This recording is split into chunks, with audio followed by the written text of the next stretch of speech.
shoes on my feet, stomping out the negativity. Everybody not a friend of me. Spread the love, still I move deliberately. Bunny face on, but the smile be heavenly. Brooklyn girls, so they love the energy, love sincerity. So I take the liberty to take them on a journey lyrically through hallways and alleys. Okay. Hi, everyone, and welcome to another episode of The Next Chapter. Welcome. I am one of your hosts, Miss Kitty Rose, aka Minister Cat, and my co-host is Melissa D. Hey, I'm Melissa. so happy to see you today, Miss Kitty. You have the most beautiful smile. I just had to tell you that. Thank you, my love. You know, there was a sister I used to rock with, and there was a saying that she had when she felt the spirit move her when receiving a compliment. And I feel like the spirit is moving me to say that my smile is a reflection of how you make me feel. So thank you, my love. Thank you. Thank you. How are you? It's been a week since I've seen you. It has been a week, but I'm feeling a little down because of the topic that we're discussing today. Well, yeah, you and I both. This week, as we were brainstorming what to talk about this week, you know, a Showtime special also came out about, you know, we need to talk about Bill Cosby. So today's topic, everyone, is addressing the Bill Cosby Showtime show, but really asking the question based off of the information that Melissa and I both viewed, who is the real problem or what is the real problem? So one thing I want to start by saying is that, you know, I don't know how it works, obviously, in the Caucasian world, but in the Black community and the African-American community, we are very forgiving of our people. Like, we will give our people 50 billion chances to make sure, like, no.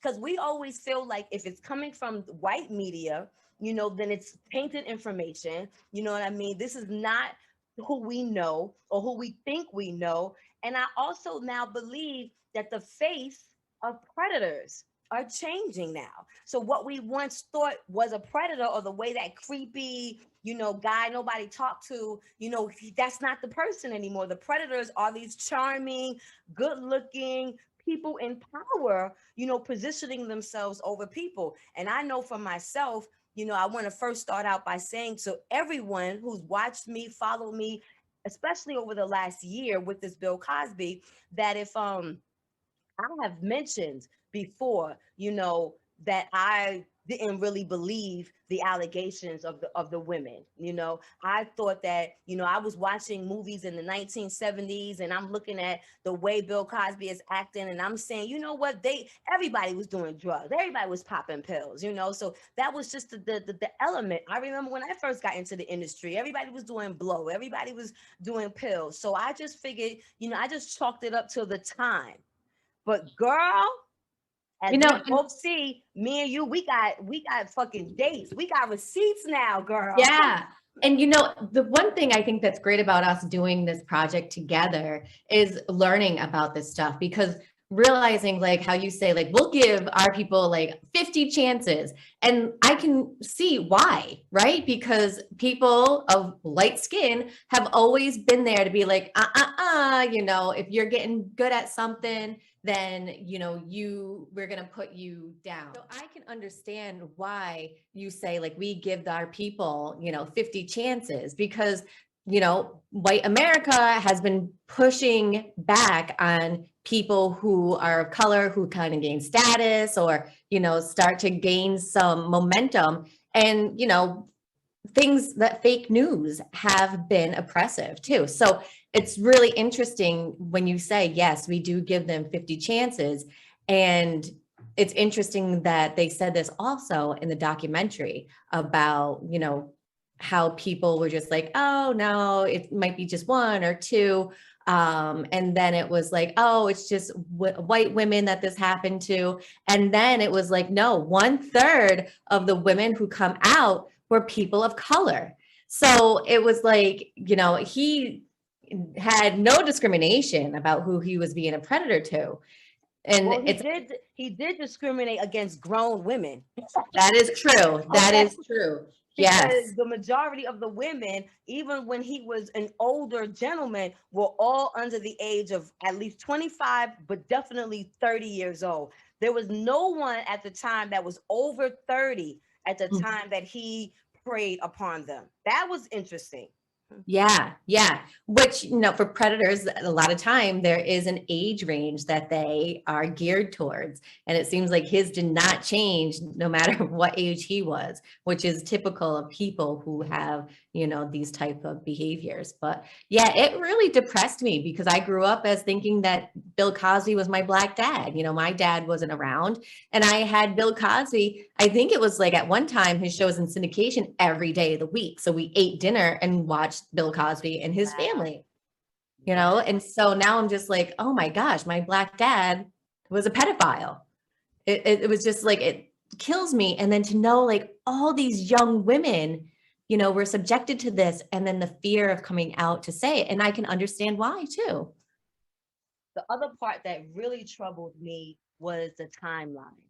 Mm-hmm. Timeline really troubles me, Melissa, because this went back. What really got me to really say, okay, he did this, was his own fucking admission. Yeah, And people talking about it. He started it. It was no longer about what people were saying about him. It was his own admission to what he was doing. And because I, not to say wasn't privy, but I didn't go back that far.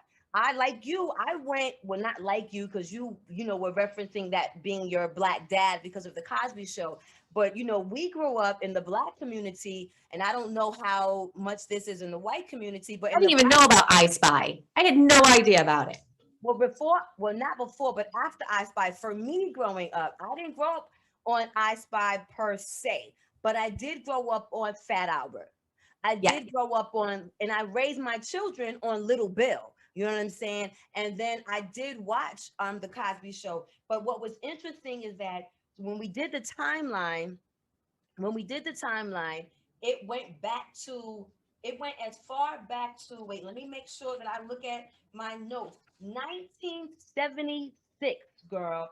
In one of his shows, he's talking about the Spanish fly and giving someone, and what happens, like joking about giving someone the Spanish fly, right? But what happened was, they said that the reason why he was accepted during that time in 76. I feel like I have something before that though. In 1971, he's talking about downers on the album. And the album that he puts out in 1971, he's talking about the effects of downers, right? Mm-hmm. And then, wait, hold on. Here it is, 1964. 1964, he's talking about it. But what happens is, they said in the show, what did they call him in the show? And I tried to put the word in a way that I could pronounce it, but it still didn't come out right. But it was intermissional, where get money first and then help your people. So he was a safe compromising choice for the powers that be, because he was raceless, because he came out at a time during like the Dick Gregory's, who was very political, and then eventually the Harry Belafontes and the Sidney Poitiers, they became political, but he never really crossed that line. They said that they don't even know if he was at the march, I'm saying, on Washington, like that wasn't his spiel. However, when they talked about get money first and then help, they also talked about that he was the first male Black actor, to make sure that the stunt people were all people of color and not white folks in blackface, doing the stunts of Black people. I couldn't even believe they actually did that. That just blew my mind. Like painting white people Black to be stunt actors. And like even the woman that was in the show talking about like, yeah, they painted that white man, the color of my skin because they couldn't find a stunt actor. Like what? Like that. I mean, but that's what makes it really hard too, because it's like he did do some good things for the community, and yet he was drugging women behind the scenes. And it's just very polarizing. Like how can somebody be good and bad at the same time? And I think that's what we have struggled with as human beings. If they're all bad, it's easy to hate them. And if they're all good, we can applaud them. But that's not human nature.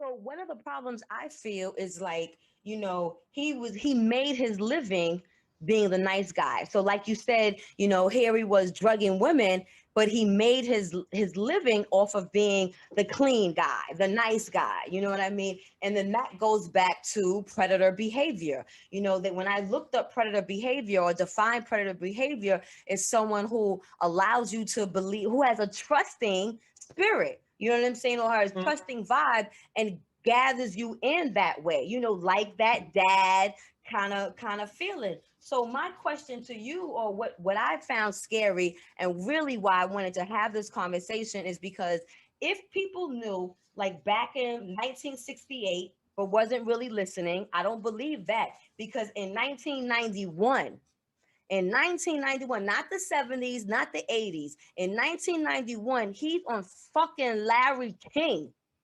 describing how to fucking put a drug. And Larry King is saying the words with him. It wasn't like Larry King was stunned and shocked and was like, what do you mean? You know what I'm saying? He was like with him with the conversation.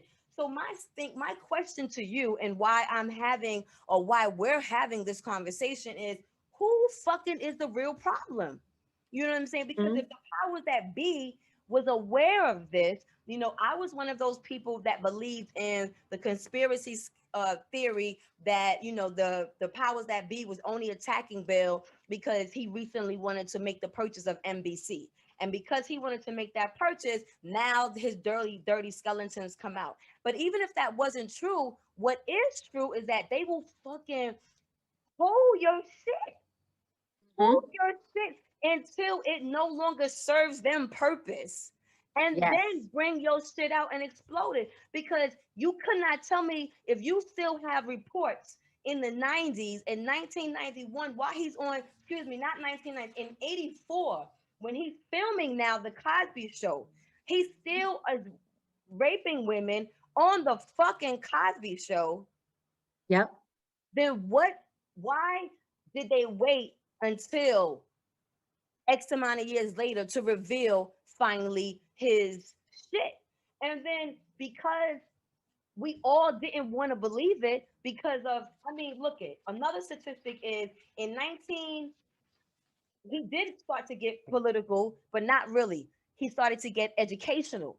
In 1968, he changed the education and he became somewhat militant. And then in 1971, he directed all of his packaging towards education, talking about the effects of fucking drugs. Oh, I know, right? Like, talk about who's the professional to have do this, because he knows them really well. You know what I'm saying? So here we have a timeline of him, really addressing the right side of humanity, but in the closet or behind the scenes, and not really behind the scenes, doing this to women under 30, mostly under 25 years old. So, and there were people shepherding, like being a shepherd towards these women to bring them to his dressing room too. And like, oh, we don't know what's going on. They just they're reading for him for the show. They knew what was going on. They did. But what would happen if they were to call him out back in the 80s, right? The whole show would go to shit. I mean, that show was keeping that broadcasting alive, right? That's what they said. It brought NBC back alive, actually. Yeah. So let's look another way, because that will keep a lot of people in business, if we just let Bill do what he's doing. Hold on. Was it Mount Laura on NBC? Yeah. They even had like Matt talking to one of the victims at one point, right? Yeah. So on that note, let's take a commercial break. and say thank you to our underwriters. All right. See you soon. We'll be right back. Omo Sade Skincare takes pride in using natural, nurturing skincare products to make New Yorkers glow and love their skin. For the past 30 years, we have tailor-made skincare regimens for people and their unique skin type. Now everyone can enjoy this service for free. All skin types, all ages. Your skin, your match. Simply go to SadeSkincare.com and sign up now for your free consultation. So now the question is, what do we do? Okay. Yeah. Now What we do we know. do? What do we do? Do we freaking cancel everything Bill Cosby has done? Because I'm going to tell you, watching the Cosby Show now, because I'm still going to laugh. Stuff is still funny. Stuff is still touching. So I laugh.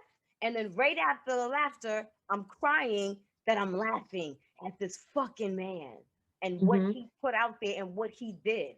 You know, I Yeah. was really upset with what he did to Camille. But now it's no longer about what he did to Camille, because Yeah. did Camille play a part by staying with him? Because you're gonna Yeah. say How she did didn't she know? not know? Like, how did she not know? I mean, there was 60 something women that came out. There must have been so many more that didn't. How did she not get an inkling? But again, But you know, maybe she sometimes did, which is why she didn't come around.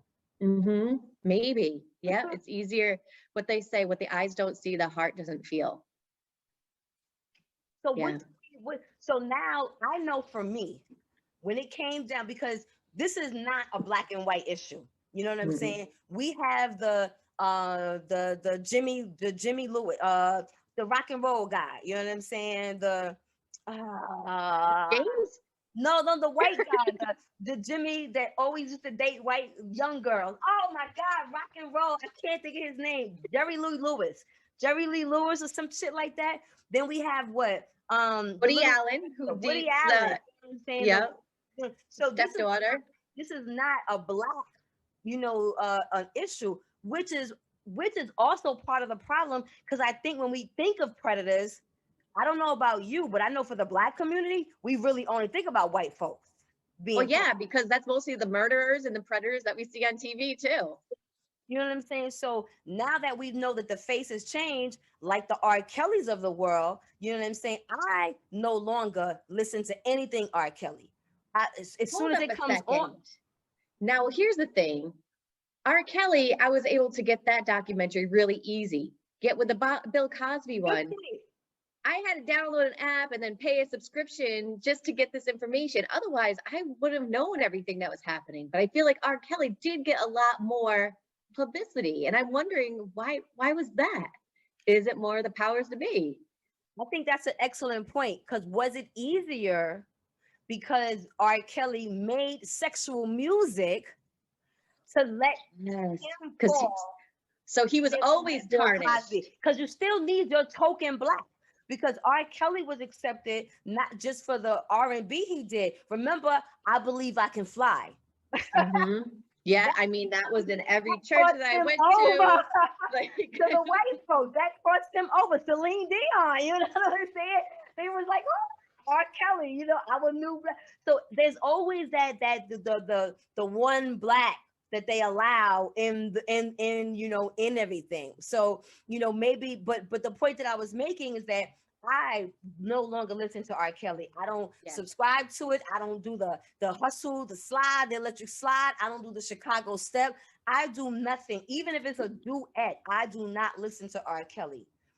Do we now do the same with Bill Cosby and everything that he's produced from the fact? Because I'm not think about that.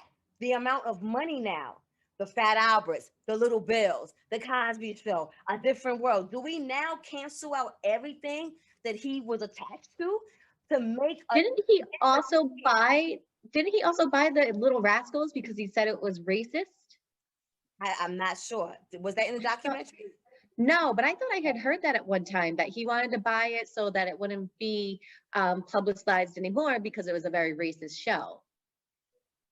So again, with all the good and the millions of money that he's invested in education, do we now strip him of his doctrine?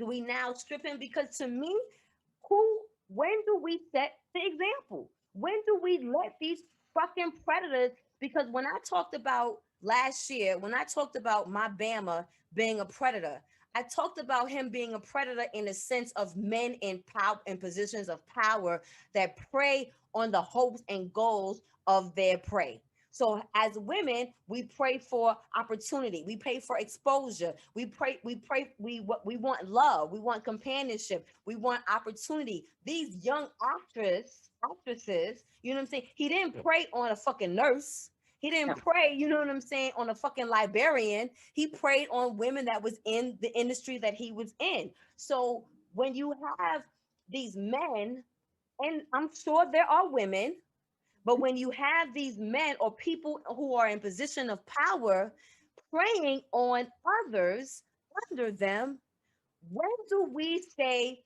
enough is enough? Who sets the example? Because freaking who's the big wig that's in prison now? Weinstein. He's Oh one yeah. guy. Mm-hmm. Was that y'all quota to justify the Me Too? Is that y'all, was that y'all sacrificial lamb? One fucking man in an Mm-hmm. industry that has more than one gatekeeper? Mm-hmm. Yeah. White lady?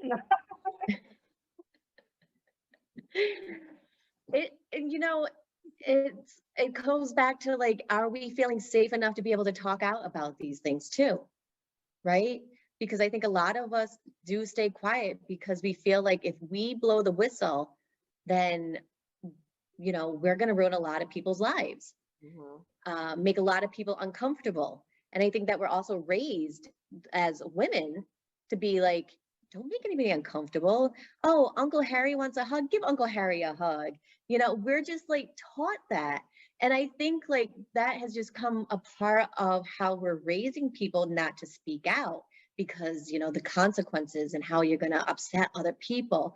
And so I think like we need to start raising our children of being like, it's okay to say something and we're going to believe you. And I think that's one of the things that we have to start being able to open up about. Girl. Hmm. With you, Mo. So we start there. We Mm-hmm. start with having the conversation and believing our young people, because you're right. It's believing. How many times do our young people come to us and we say, are you sure? Maybe he didn't mean that. Oh, you just made that up in your head. Oh, maybe your skirt was too high. What did you wear? What kind of lipstick? Like, it's always the victim shaming. So Mm-hmm. when we take that out of the equation, okay, that's a valid point. Then we can now start there. We can start believing our people. And then second, how do we now make other people, other artists, other people in power accountable? How do we set the tone to say, hey, do your fucking job and just be my mentor. Do your fucking job and just be my management. Do your fucking job and just be my executive. Don't fucking cross the line and tell me that, well, this is an industry that they need to see some legs. So put your skirt up a little bit. Because remember the movie Bombshell? Did you see Bombshell?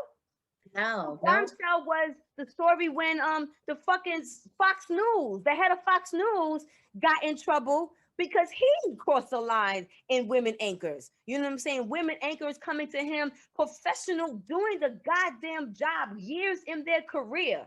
And then, it'll be like almost a stripper interview. Well, let me see how big your ass is. Well, put that, don't wear pantsuits. There's a show on Apple TV. Good the new like Oh yeah. of a talk show. Like Good Morning or something But like yeah, that. and in one of the scenes, it was said that they didn't want their co-hosts to wear pantsuits. I think there was Mm-hmm. a time when women wasn't allowed to wear pantsuits Oh on top. yeah. Oh, I'm sure. But then when you think back, like, okay, so those people are saying like, oh, let me see your ass, let me see your legs. That's not the first time this person has been able to have that authority. I mean, if we go back in years, did it start off as a teenager? Did this kid get away with being like, oh, it's okay if I get away with touching her leg now? It's not something that just happens out of the blue. It's something that gradual they get away with. So we need to say like, Harry, it's not okay to say that. It's not okay to expect to get a hug because you want it. I think like we need to like set those boundaries and teach boundaries to possible victims and possible people who could be predators in the future. You're right. It doesn't start there. You know what I'm saying? It doesn't start by the time that they're executive. And I didn't even think about that until you just said that. So as children, when someone does something that could possibly look at as being inappropriate, yeah, you're right. That's the time to say, because what happens as young girls, I've done this, is we'll laugh it off.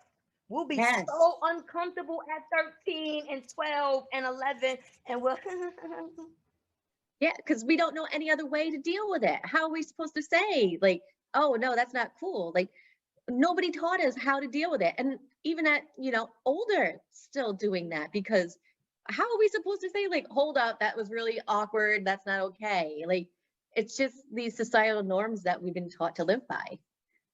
So our lesson or our final thought or takeaway towards our young people, towards our parents, towards the village, the aunties, the friends, the elders, is one, nurturing our young people from the beginning to address certain things that are not funny, that are crossing the line, so that we start them young knowing that you can't do this. This is not okay. Because if we do give them the pass or enable them as a young person, then I guess we are setting them up to do the same type of behavior as an adult. So yeah, nipping it when they're young and believing our young people, so that when they are in position at 19, 20, 21, they will still have a support system of knowing, but sidebar.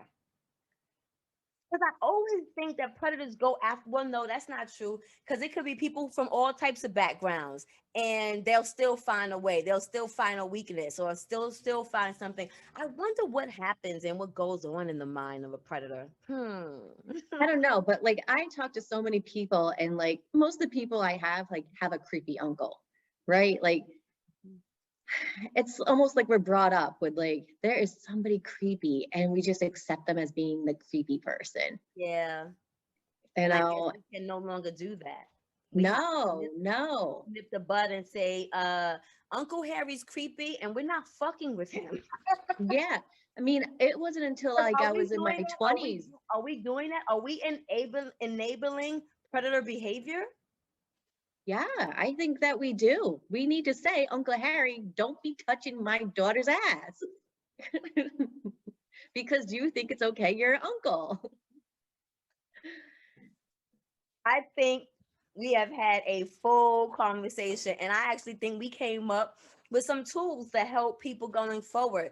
And we have to. What are your thoughts on cancel culture? Do you think we should cancel everything Bill Cosby now that we have this additional information? Because, like you said, it's still not open. You know what I'm saying? You got to download an app. You got to go to Showtime. You got to have Showtime. It's still not the easiest information. So if you got information that you only know, like Cosby Show, that's in syndication, yeah, you're not going to believe these allegations, as I didn't as a Black woman who has actually been involved in Me Too situations. But now getting and seeing this video, seeing this show, and seeing Bill Cosby come out of his mouth, not fucking editing, because the people behind producing this documentary were African American, were Black people who wanted to support Bill Cosby, were Black people who support the Black community and do not want stains and stigmas on us. I think we found a team that wanted to make sure that the truth came out, so that we as a community can really make a stand and believe the women that fucking said what they said. Because again, I was one of those women who doubted, because they were white, because they happened long ago, because they were in the drug environment. How dare I use all of those reasons to not believe people? But now that I've heard it out of Bill Cosby's mouth, again, my question is, do we now cancel everything Bill Cosby?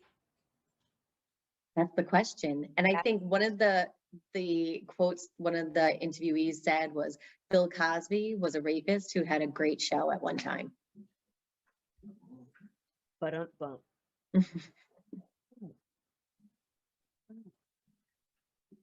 But he didn't have a great show. He had great shows. He did so much. Yeah. And I guess that was his way like his guilt maybe, or his cover, not guilt, his cover, because there Okay. was no guilt. There was no guilt. Yeah. And in the end, was he really doing it out of the goodness of his heart? Nope. Yeah. Wow.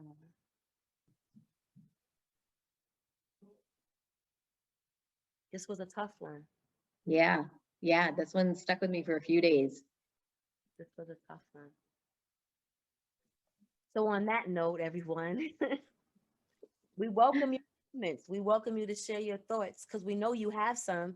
Melissa won't check the comments, but I will.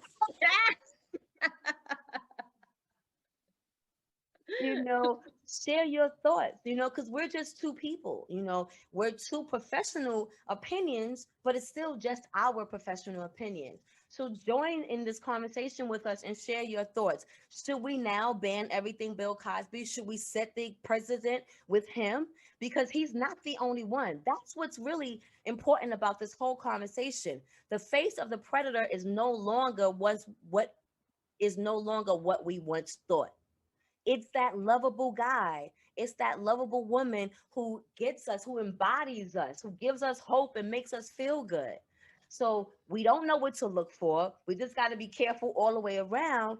But we're interested to see if you have some thoughts or some things or some pointers that we could think about and our audience can think about so that we can begin to heal our community as a whole. Because that's really what this is about. It's about healing our community as a whole, not Black women, not white women, not Black people, not white people, but all of us, the human race. So continue to join with us in the next chapter of our lives as you discover the next chapter in your life. Subscribe to our channel. I really hate going through the process of telling you all what to do. Subscribe, like, and share. You all know it. We all know how to do it. Told you to do it. So you really don't need Melissa and I putting a bunch of buttons and a bunch of whistles to tell you to subscribe. You know what it is. You know what to do. So in order for this message to get out, because again, y'all know if they kept this secretive from us from all of these years, this is not a conversation that the Matrix wants everyone to hear. So it is up to us as a community to share these conversations, because there is action plans on how to move forward. These predators can be stopped. The devil's a liar, and I'm here to make sure that you are all aware that this shit can stop. And we, as a people, as a collective, need to put an end to this. We don't have to. We can boycott networks. We can do some shit to make our voice heard, that this behavior is no longer acceptable. Exactly. On that note, you have watched another episode of The Next Chapter, where we discuss shades of gray. Once again, I am one of your hosts, Miss Kitty Rose, aka Minister Cat, and my co-host Melissa D. Please follow us on both our YouTube channels and our Facebook group at The Next Chapter. Until next time, everyone, continue to be safe, continue to stay focused, and know that you are loved by us. We'll see you next week. Don't forget to subscribe. Everything we do is about community empowerment, building, learning, growing, and becoming self-sufficient. Tech believes that financial freedom and education are the civil rights movement of our time. Legendary ciphers get the MCs in the jobs. The city never sleeps. Slept from 1 to 5 when COVID hit the block and we had to stay inside. Tough love is all I know, so be gentle with my soul. Learn to navigate winters with no coat. If you never been cold, you never been broke. Hustle 24/7 just to stay afloat. So New York, like dollar pizza in that cold. Shit, that real life break from